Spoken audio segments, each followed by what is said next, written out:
Saksi ahli Ferdy Sambo ragukan status justice kolaborator Richard Eliezer. Saksi ahli yang dihadirkan kuasa hukum Ferdy Sambo dan Putri Chandrawati mengatakan pelaku tindak pembunuhan berencana tidak masuk syarat orang yang berhak menerima status justice kolaborator.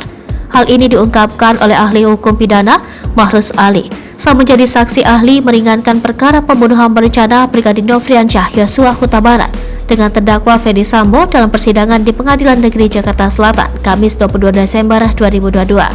Awalnya kuasa hukum Ferdy Sambo, Febri Diansyah, menanyakan ahli pidana apakah klausul justice kolaborator bisa digunakan pada pasal 340 atau pasal 338 tentang pembunuhan berencana.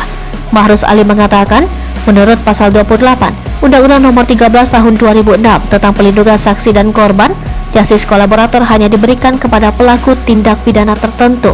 Di situ dijelaskan pelakunya akan banyak jenis tindak pidananya, cuma di situ ada klausul yang umum lagi, termasuk kejahatan-kejahatan lain yang ada potensi serangan, dan itu harus berdasarkan keputusan, kata Mahrus. Menurutnya, sepanjang tidak ada keputusan, maka jenis tindak pidana seperti pencucian uang, korupsi, narkotika, kekerasan seksual, perdagangan orang, kekerasan seksual, dan pembunuhan tidak masuk syarat menerima status JC. Dalam konteks ini, maka sepanjang tidak ada keputusan, ya ikuti jenis tindak pidana itu. Apa tadi? Pencucian uang, korupsi, narkotika, kemudian apa lagi? Perdagangan orang, kekerasan seksual, pembunuhan tidak ada di situ, ujar Mahrus. Sementara itu, menanggapi pernyataan saksi ahli, Wakil Ketua Lembaga Pelindungan Saksi dan Korban Susila Ningtyas mengatakan LPSK tetap pada keputusan Richard Eliezer adalah justice kolaborator.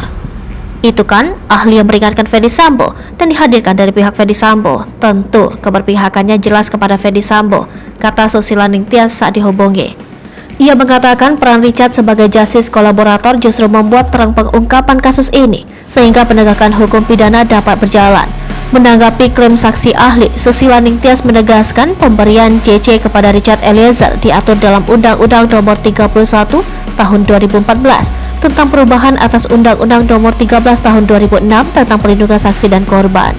Nah, untuk jenis tindakan pidana yang diatur di pasal tersebut adalah tindak pidana lainnya yang saksi dan atau korbannya mengalami ancaman yang membahayakan nyawanya bisa disematkan status JC.